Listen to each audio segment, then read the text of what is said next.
안녕하세요. 삶의 깊이를 더하는 지혜와 통찰을 나누는 시간입니다. 우리 인생의 여정에는 때로 감당하기 힘든 고통의 순간이 찾아옵니다. 예기치 못한 시련 앞에서 우리는 쉽게 좌절하고 포기하고 싶은 마음에 사로잡히곤 합니다.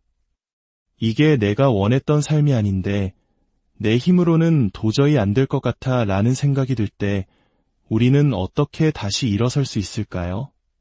오늘 우리는 바로 그 다시 일어서는 힘, 즉 거룩한 회복 탄력성에 대해 이야기 나누고자 합니다. 고통을 마주했을 때 그 고통에 압도당하는 것이 아니라 오히려 그것을 딛고 더 단단하게 성장하는 놀라운 비밀에 관한 이야기입니다. 성경 고린도 후서 4장은 이렇게 말합니다. 우리가 사방으로 우겨쌈을 당하여도 쌓이지 아니하며 답답한 일을 당하여도 낙심하지 아니하며 망하지 아니하느니라. 이것이 바로 하나님께서 우리에게 주시는 거룩한 회복 탄력성입니다. 오늘 이 이야기가 당신의 마음에 깊은 울림을 준다면 주변의 또 다른 누군가에게 이 위로와 희망의 메시지를 나누어 주십시오. 좋아요와 구독을 통해 이 채널을 응원해 주시는 것 또한 하나님의 은혜를 전하는 가장 아름다운 방법이 될 것입니다. 당신의 작은 손길이 누군가에게는 다시 일어설 용기를 주는 빛이 될 수 있습니다. 주님의 이름으로 당신의 삶에 평안과 축복이 가득하기를 기도합니다. 회복 탄력성은 어려운 일을 반복해서 마주하고 그것을 이겨내는 과정을 통해 성장합니다. 처음에는 두렵고 불가능해 보였던 일들이 어느 순간 나를 단련시키는 훈련 과정처럼 느껴지게 되는 것이죠. 많은 사람들이 마음속으로 이렇게 생각합니다. 이제 내가 할 수 있는 건 다 했어. 너무 지쳤고 이건 너무 벅차. 다른 누군가가 와서 이 문제를 해결해 줬으면 좋겠어. 하지만 우리 삶의 문제는 다른 누군가가 대신 살아줄 수 없습니다. 결국 우리가 직접 부딪혀야만 합니다. 그럴 때 우리에게는 상기시켜주는 목소리가 필요합니다. 너는 할 수 있어. 너의 힘이 아니라 오직 하나님 안에서. 성경 속 위대한 인물들의 이야기를 떠올려 보십시오. 모세, 기드온, 예레미야. 그들 모두 하나님의 부르심 앞에서 저는 자격이 없습니다. 저는 말을 잘못합니다. 저는 능력이 부족합니다. 라고 말했습니다. 그들은 자신들의 연약함과 한계를 보았습니다. 그러나 하나님께서는 그들의 연약함을 통해 일하셨습니다. 하나님은 그들에게 말씀하셨습니다. 괜찮다. 내가 너와 함께하겠다. 하나님께서는 종종 우리가 스스로의 힘으로는 절대 할 수 없다고 생각하는 일로 우리를 부르십니다. 왜일까요? 바로 그 순간 우리가 비로소 하나님을 온전히 의지하게 되기 때문입니다.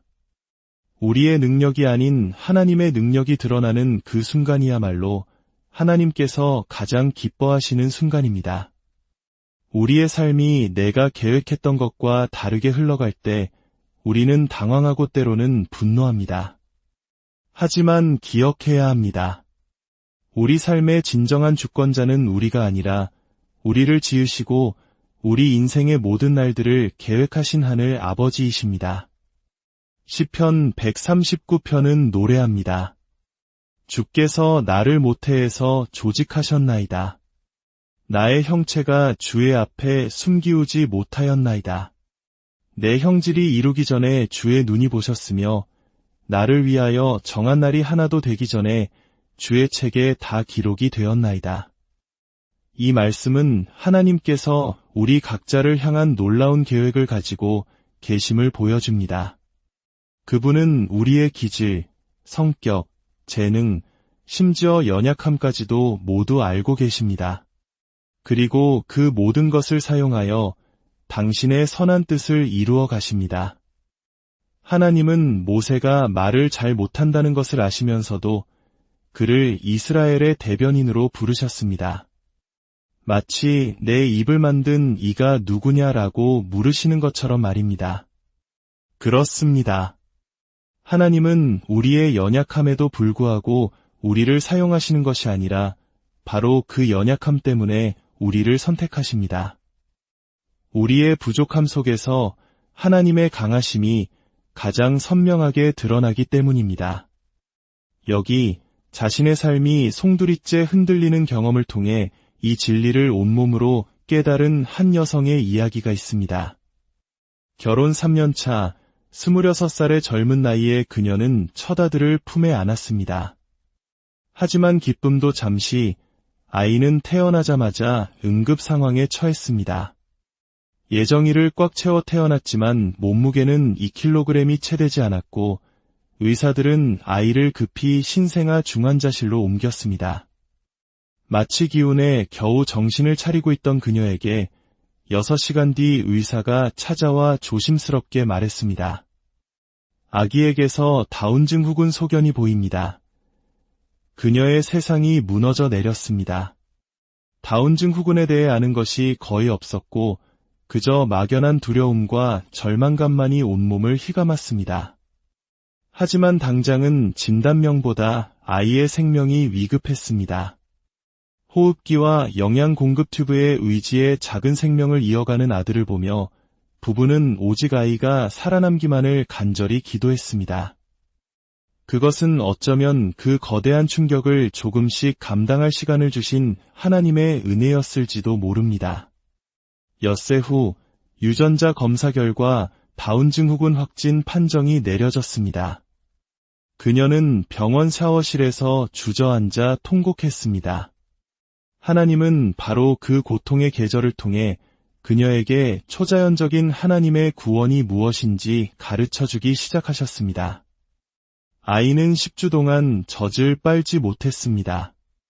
유축한 모유도 금방 동이 났고 분유는 먹는 족족 토해냈습니다. 그녀는 눈물로 기도했습니다.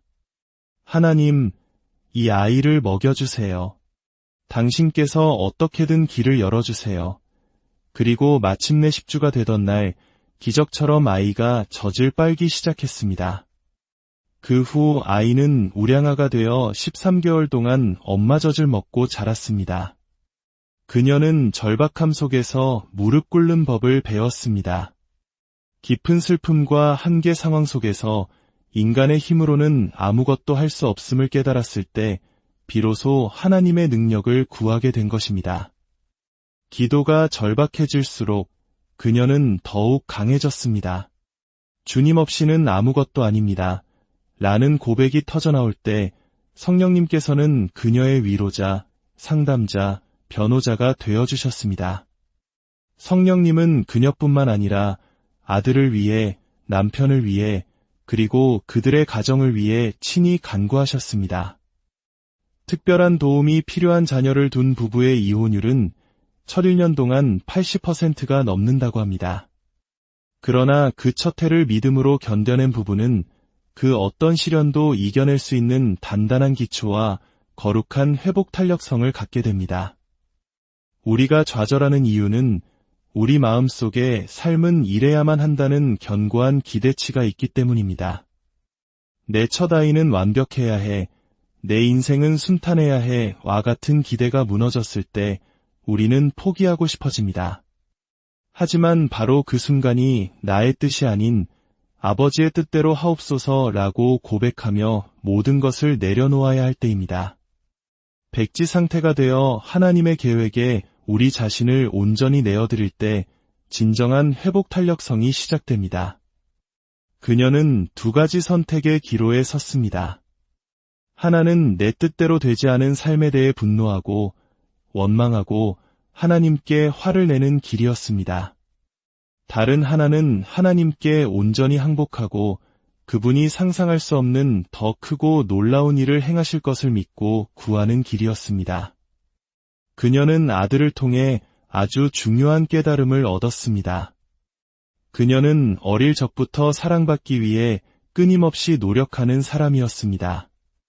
좋은 성적, 칭찬받을 만한 성취가 곧 사랑의 척도라고 믿으며 살아왔습니다. 그런데 아들은 그 존재 자체로 그녀에게 묻는 것 같았습니다. 엄마, 내가 무언가를 잘하거나 세상의 기준으로 훌륭해서가 아니라 그냥 나 자체로 나를 사랑해 줄 수 있나요?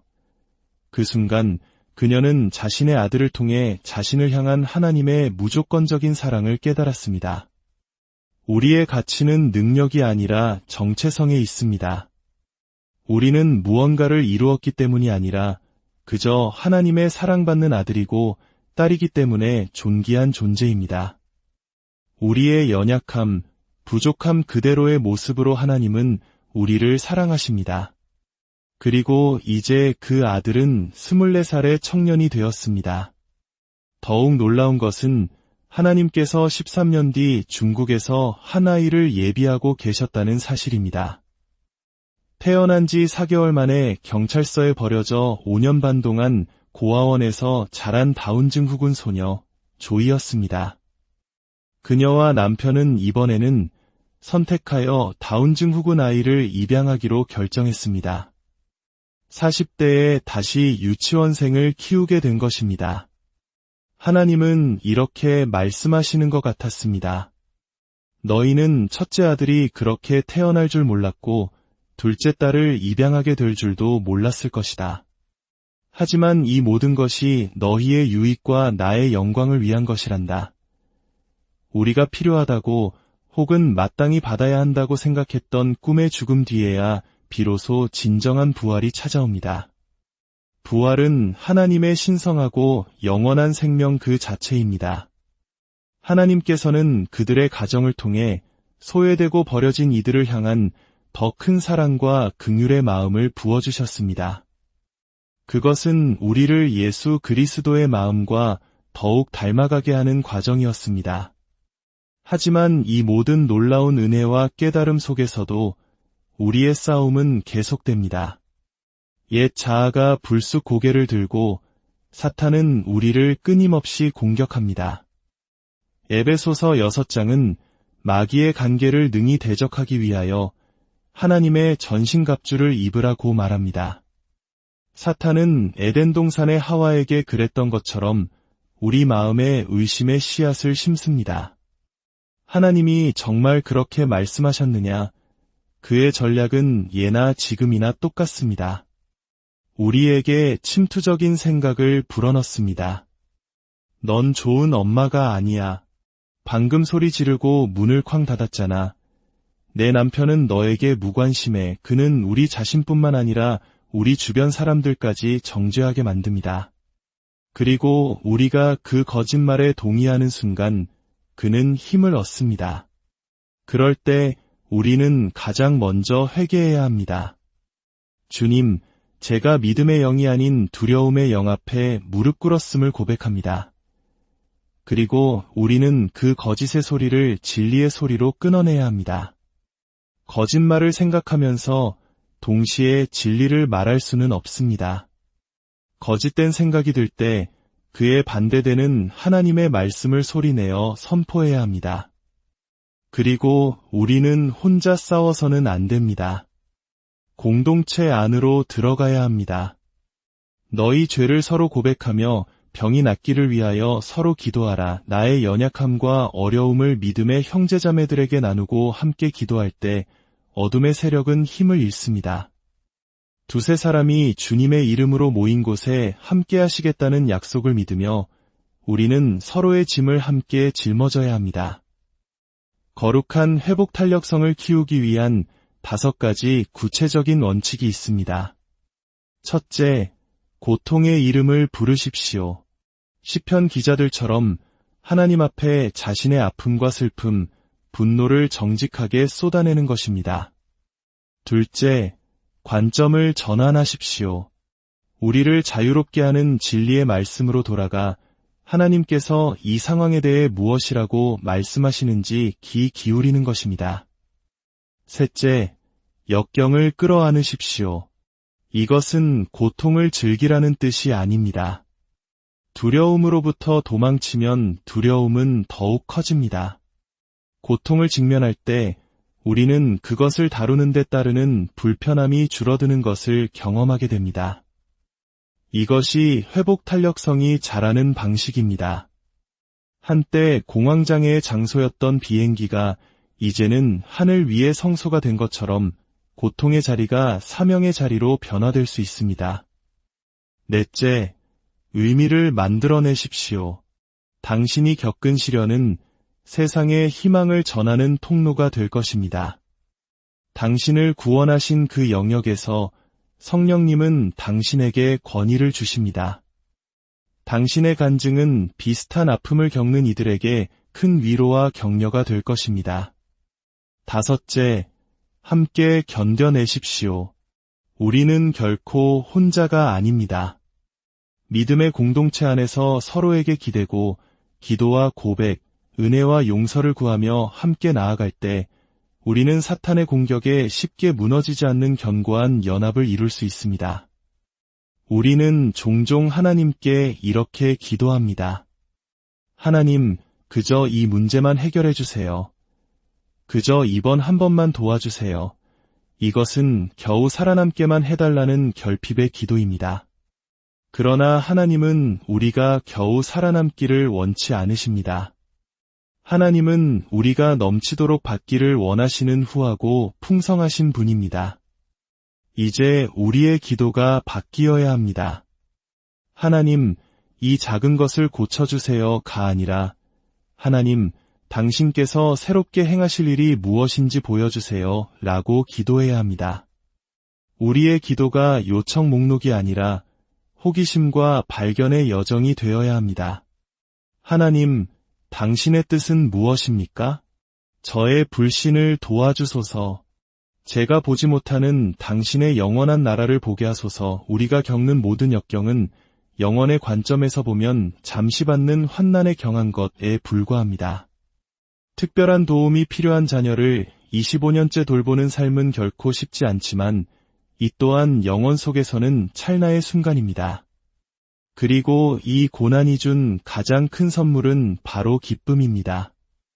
여호와를 기뻐하는 것이 너희의 힘이니라. 이 기쁨은 우리로 하여금 어려운 상황 속에서도 하나님, 감사합니다 라고 고백하게 하는 능력입니다. 이 감사의 고백은 저를 하나님께로 더 가까이 이끌었고 그분을 더 필요로 하게 했으며 더욱 사랑하게 만들었습니다. 그리고 이것이야말로 영원히 남는 것입니다. 지금 이 순간 내 상황은 달라, 내게는 빛이 보이지 않아 라고 생각하는 분이 계십니까? 기억하십시오. 하나님께서 바로 당신의 빛이십니다. 그분은 당신과 함께 계십니다. 그분의 힘은 당신이 상상하는 그 어떤 것보다 위대합니다. 그저 예수님의 이름을 부르는 것만으로도 당신은 그분의 능력에 연결됩니다. 하나님께서는 당신이 가장 필요로 하는 바로 그 순간에 당신을 일으켜 세우시고 당신을 얽매는 모든 것에서 자유롭게 하실 것을 믿으십시오. 그리고 마침내 당신 또한 이렇게 고백하게 될 것입니다. 하나님, 이토록 위대하고 선하신 하나님이심에 감사합니다. 제 삶에 불가능할 것 같았던 새로운 회복 탄력성을 주심에 감사합니다. 사랑하는 주님, 지금 이 순간에도 보이지 않는 눈물을 흘리며 힘겨워하는 당신의 자녀들을 위해 기도합니다. 세상이 주는 힘이 아닌 하늘로부터 오는 거룩한 회복 탄력성을 부어 주옵소서. 고통의 자리가 사명의 자리가 되게 하시고 절망의 노래가 감사의 찬송으로 바뀌는 기적을 경험하게 하옵소서. 우리를 구원하신 예수 그리스도의 이름으로 기도드립니다.